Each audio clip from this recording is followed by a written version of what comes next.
warahmatullahi wabarakatuh. Hai adik-adik, kembali lagi bersama saya Hasan Ashari. Gimana kabarnya? Alhamdulillah kalau sehat. Baiklah, kali ini kita akan belajar mengenai materi ikatan kimia. Nah, gimana nih? Udah ada yang tahu belum apa itu ikatan kimia? Baiklah, sebelum kita mempelajari materi ikatan kimia, saya akan menyampaikan tujuan dari belajar mengenai materi ikatan kimia ini.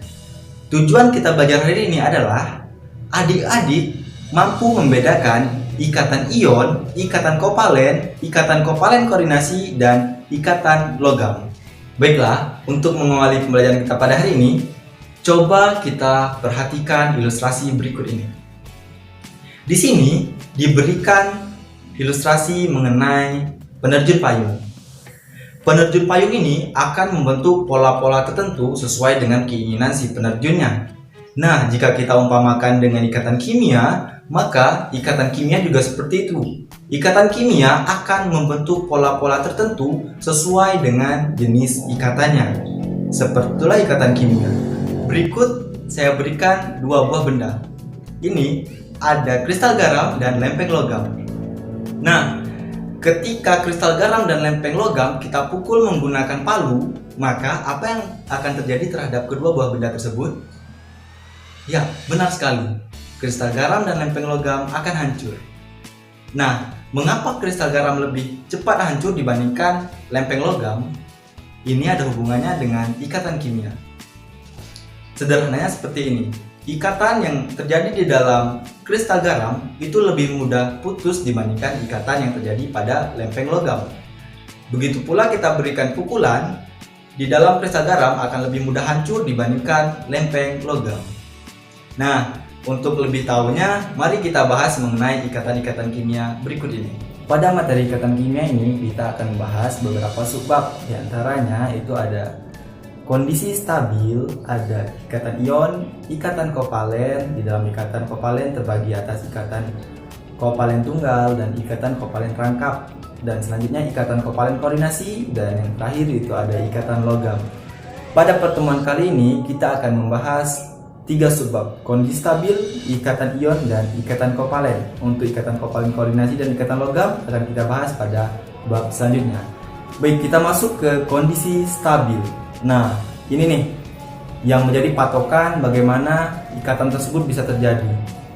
Sebenarnya yang kita namakan stabil itu apa sih?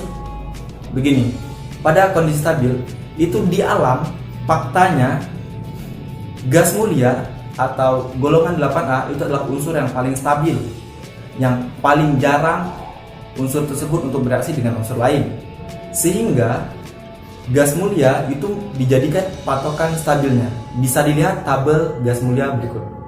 Ini adalah konfigurasi elektron dari gas mulia, yang dimana elektron valensinya kecuali He itu memiliki 8 elektron valensi. Yang 8 elektron valensi ini dinamakan dengan aturan oktet. Aturan oktet ini perlu ditekankan bahwasanya aturan oktet adalah bagaimana atom-atom atau unsur-unsur lain ingin stabil harus memenuhi aturan oktet. Yang cenderung mendekati aturan oktet, maka mereka harus berikatan sehingga membentuk aturan oktet atau memiliki 8 elektron valensi. Dan pada He itu memiliki 2 elektron valensi. Ini dinamakan aturan duplet. Jadi ini adalah cenderung atom-atom harus berikatan. Jika dia ingin stabil harus membentuk ikatan oktet atau duplet. Dilihat dari mana yang lebih cenderungnya. Seandainya dia dari elektron valensinya 6 ataupun 5, itu kan lebih cenderung untuk aturan duplet. Sedangkan yang di bawah seperti 1 atau 2 elektron valensi 1 itu elektron valensinya itu lebih cenderung membentuk aturan duplet yang 2 elektron valensi. Baik, selanjutnya kita akan bahas mengenai ikatan ion. Kita masuk ke materi ikatan ion. Nah, apa itu ikatan ion?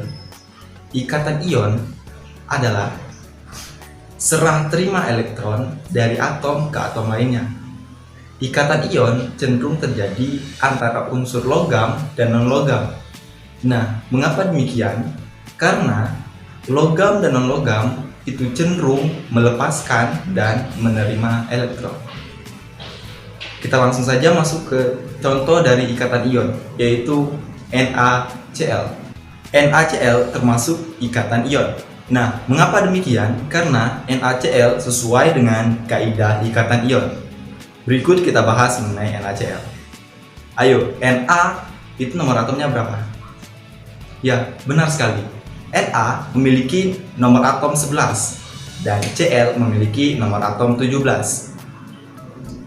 Na memiliki konfigurasi elektron 281 dan Cl mempunyai konfigurasi elektron 287. Nah, Na memiliki elektron valensi 1 dan Cl memiliki elektron valensi 7. Nah, coba kita lihat orbital dari atom tersebut. Sesuai dengan orbitalnya, Na hanya memiliki satu elektron di orbital terluar dan Cl memiliki 7 elektron di orbital terluarnya. Sehingga Na cenderung melepaskan satu elektron tersebut dan Cl menerima elektron tersebut. Sehingga dengan begitu NaCl bisa menjadi sebuah senyawa yang stabil. Nah, seperti itulah ikatan ion. Berikut adalah struktur Lewis dari NaCl.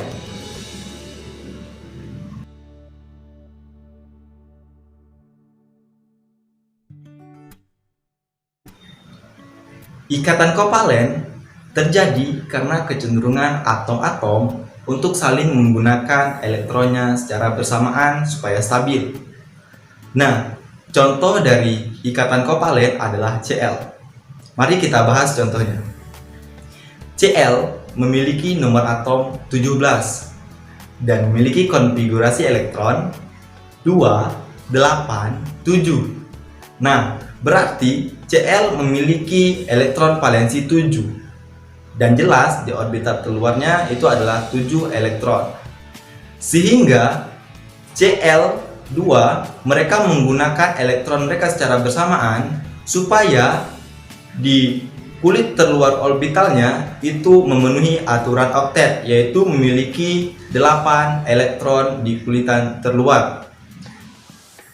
Dan Cl2 ini bisa stabil dengan cara menggunakan elektron secara bersamaan. Untuk struktur Lewis dari Cl2 bisa dilihat sebagai berikut. Nah, di sini bisa dilihat bahwasannya Cl2 itu menggunakan elektron secara bersamaan untuk stabil, dan penggunaan elektron bersamaan itu ditandakan dengan adanya garis lurus. Di dalam ikatan kovalen terbagi atas beberapa jenis, diantaranya ikatan kovalen tunggal dan ikatan kovalen rangkap. Ikatan kovalen tunggal itu adalah penggunaan satu pasang elektron secara bersamaan. Bisa dilihat contohnya sebagai berikut. Sedangkan ikatan kovalen rangkap itu terbagi atas dua, ikatan kovalen rangkap 2 dan ikatan kovalen rangkap 3. Ikatan kovalen rangkap 2 berarti penggunaan dua pasang elektron secara bersamaan. Dan ikatan kovalen rangkap 3 berarti penggunaan 3 pasang elektron secara bersamaan. Nah, itu tadi adalah penjelasan mengenai ikatan ion dan ikatan kovalen. Pada pertemuan selanjutnya kita akan membahas ikatan kovalen koordinasi dan ikatan logam. Nah, tadi untuk ikatan ion dan ikatan kovalennya sudah jelas bukan perbedaan dari kedua ikatan tersebut? Saya harap dengan penjelasan tadi adik-adik semua bisa paham mengenai materi ikatan ion dan ikatan kovalen. Silakan ulangi lagi materi tersebut dan latihan sebanyak mungkin supaya adik-adik lihai dalam mengerjakan soal-soal ikatan ion dan ikatan kovalen. Saya mohon maaf apabila ada kesalahan. Saya akhiri, wabillahi taufiq wal hidayah. Wassalamualaikum warahmatullahi wabarakatuh.